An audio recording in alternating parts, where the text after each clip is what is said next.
partir de agora nós vamos conversar com a professora Eliete Barros, secretária de Educação e Esportes aqui do nosso município arapiraquense. Queremos agradecer mais uma vez, professora, pela sua vinda aqui ao nosso programa, por aceitar participar do nosso Comando 91. E é claro que a gente não poderia começar aqui com outro assunto a não ser a greve, né? Essa greve que começou ontem. Aliás, um embate que vem de há muito tempo entre Poder Executivo e o Sintel. Sei nem há quanto tempo vem rolando aí esse embate. O fato é que a greve começou ontem, pelo que nós temos conhecimento, por tempo indeterminado. A gente tem conhecimento que o Sintel está pedindo cumprimento do piso salarial, isso em torno de 33,34%. O Poder Executivo, para que as pessoas se situem do que a gente está querendo falar aqui, o Poder Executivo concedeu 15% em maio e mais 15% no início de setembro. O que terminou 5%, não né? 5%. Vou repetir, 15% em maio e mais 5% no mês de setembro, totalizando 20%, né? O Sintel garante que o município tem dinheiro, né? E dá para fazer esse alinhamento. Ainda ontem a gente ouviu Paulo Henrique, que é presidente do Sintel, e ele chegou a dizer isso, quer dizer, apenas ratificou o que já havia dito outras vezes. Então, secretário, bom dia, mais uma vez, obrigado por ter vindo. E a pergunta é, existem realmente esses recursos? E se existe, por que é que esse aumento não foi dado? Ou o Sintel está equivocado nesses números? Bom dia. Bom dia. Bom dia, ouvintes da ANN, é um prazer enorme poder estar aqui mais uma vez, né? Já tive aqui em outros momentos e você começou com perguntas assim muito...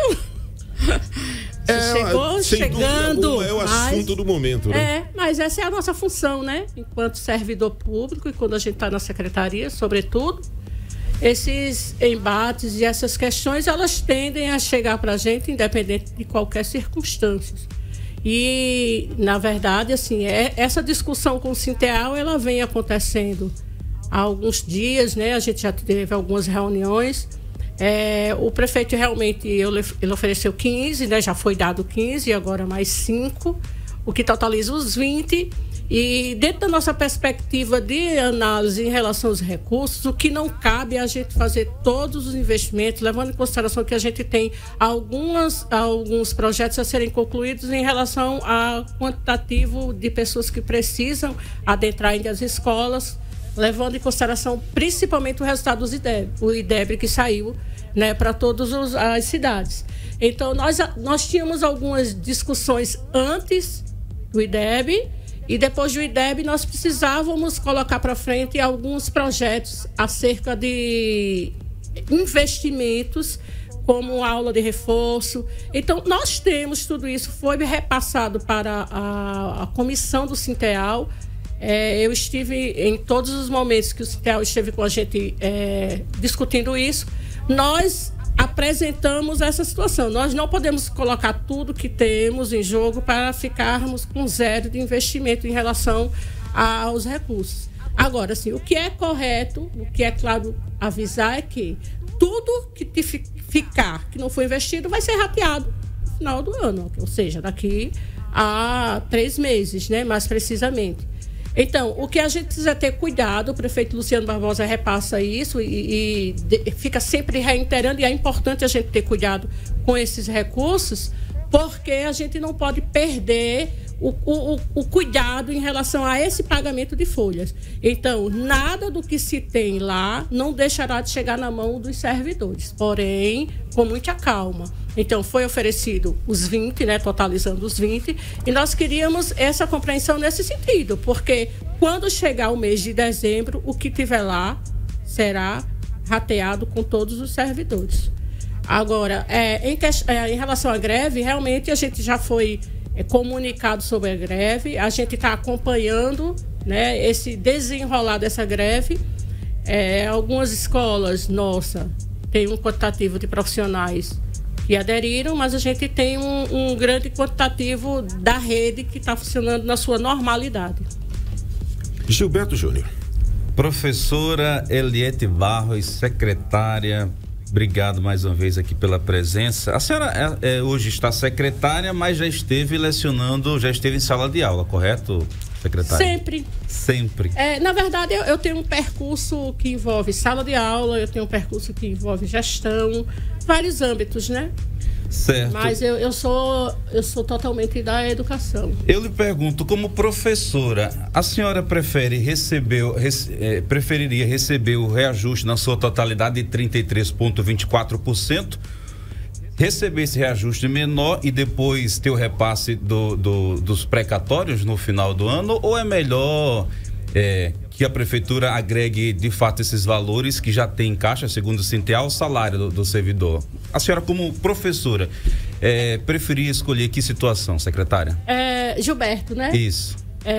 Gilberto, veja bem, você fez perguntas que elas cabem umas observações. Certo. Eu, enquanto professora,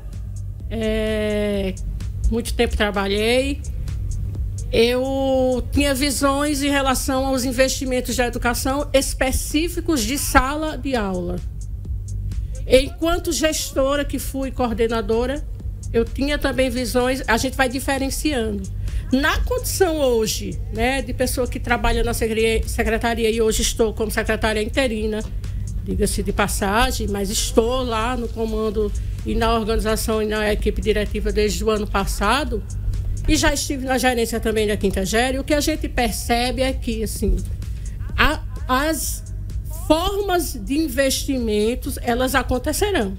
Essa questão o que a senhora prefere agora, ela não cabe como responsabilidade no que vem no mês posterior ou possivelmente até antes disso. Por quê? É como se você jogasse tudo o que tem sem você saber como é que você poderia investir na hora de uma possível emergência, que isso acontece na educação com frequência.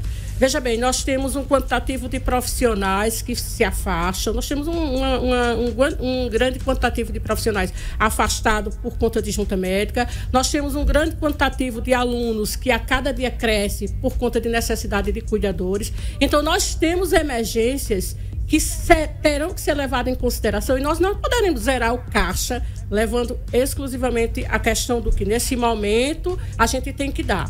A gente teria que fazer isso se nós tivéssemos um alargamento de recursos, mas nós não temos. E o que é que acontece? Nós preferimos ter cautela, né, para que nós possamos cumprir com o salário do servidor de forma correta no final do mês, o que é ajustado e o que é acordado.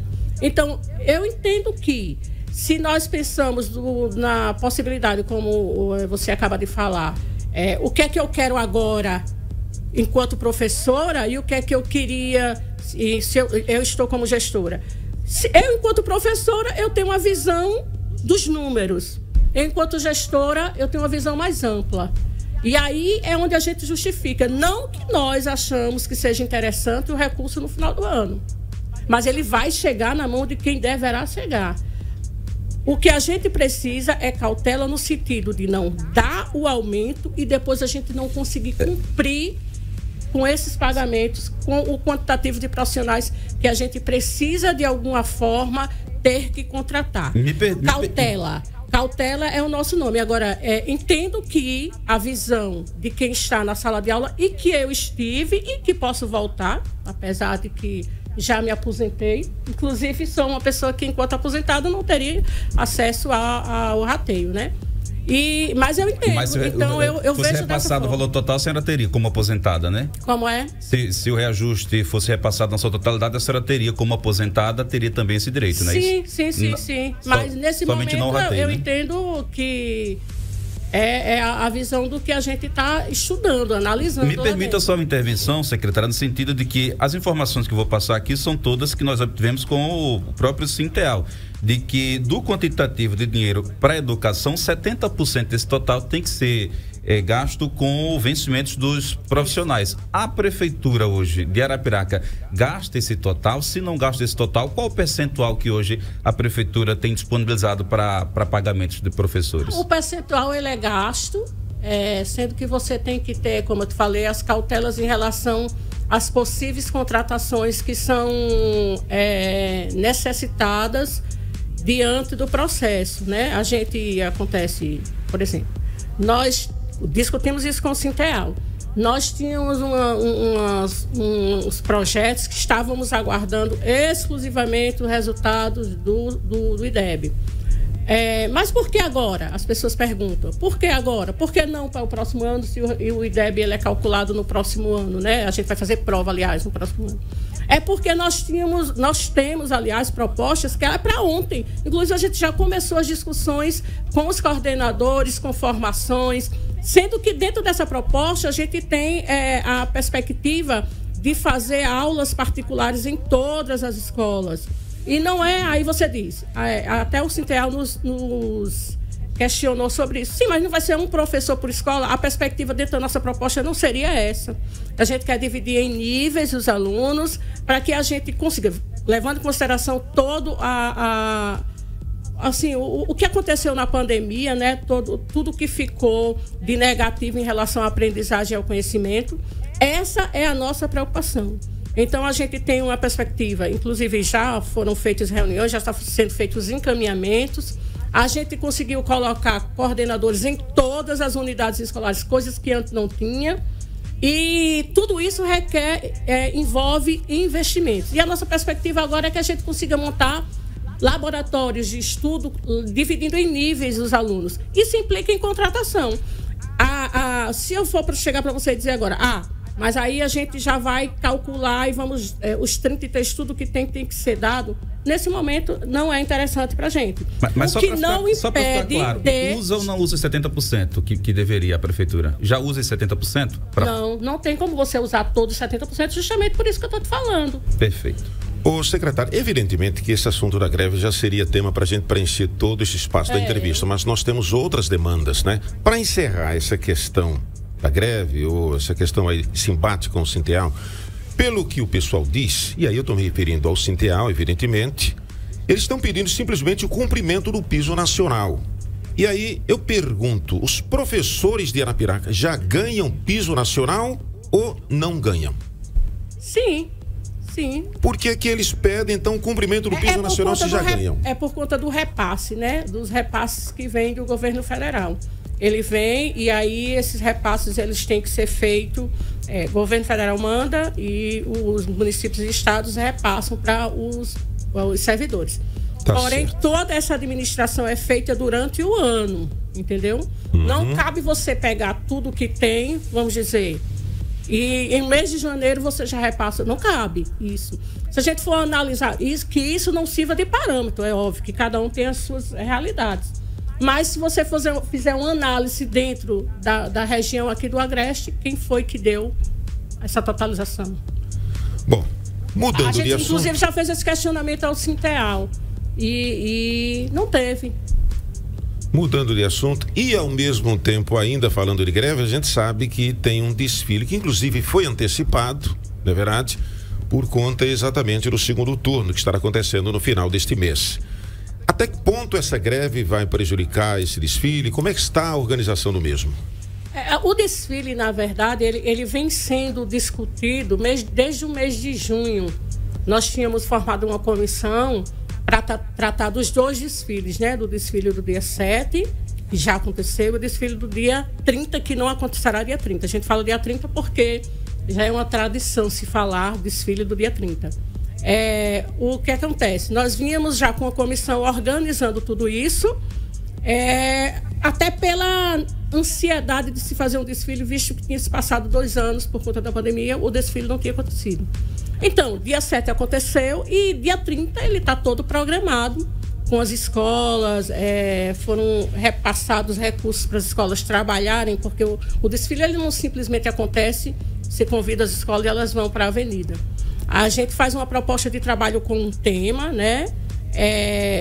Minha cidade, no caso esse ano, a identidade, a sustentabilidade e as memórias. Então, esse tema já tinha sido passado para as escolas, isso está sendo trabalhado com os coordenadores dentro do ambiente escolar. E o desfile está todo organizado. Inclusive, a gente tem tido reunião todos os dias com todas as unidades envolvidas e todas elas estão confirmadas. Ontem mesmo a gente já estava fazendo a organização em relação à estrutura que é montada lá na cidade, visto que hoje já está se aproximando cada vez mais, né? Afinal de contas, o desfile vai ser no domingo, no próximo domingo. Visto que dia 30 é o dia acontecerão as eleições e a gente, obviamente, não pode fazer nenhum tipo de ação a não ser se concentrar nessa festa da democracia. Então, o desfile já tinha sido discutido há quase 2 meses, que seria dia 23, e os andamentos em relação a eles, tudo normal. Se a greve não vai atrapalhar em nada, né? Não. Inclusive, nós convocamos os diretores nesse sentido para entendermos, né, visto quando o Sintel sinalizou para isso, mas nós temos creches envolvidas no desfile, nós temos escolas de zona rural, de zona urbana, todas elas já estão com seu cronograma de concentração nos ambientes onde acontecerão essas concentrações e até o momento nós temos tudo organizado nesse sentido.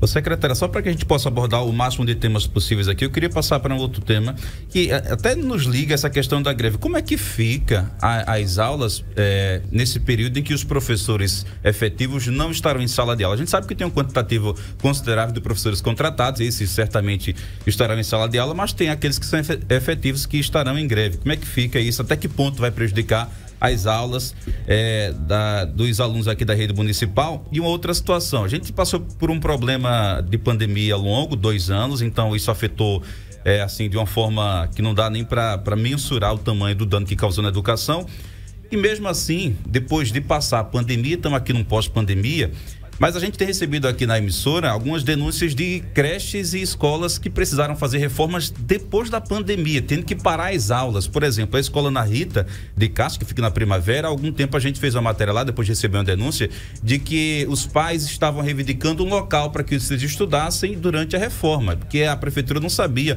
onde alocar esses alunos. Então, existia uma problemática naquele sentido. Recentemente também recebemos uma denúncia de uma creche que há alguns meses já está sem aulas, sem receber as crianças, porque também está em reforma. Esse não é um período muito propício para fazer reforma, né? Reforma, certamente, a senhora há de concordar comigo, de que deve ser feita nos períodos onde não tem aula, nas férias. Mas por que a prefeitura de Arapiraca tem feito essas reformas assim, em período não apropriado, e tem deixado as crianças, os alunos sem aula, secretária? Veja bem, Gilberto, está sendo bom esses questionamentos que você está falando. Como é bom estar no lado onde a gente faz as observações especificamente diante do que você ouve.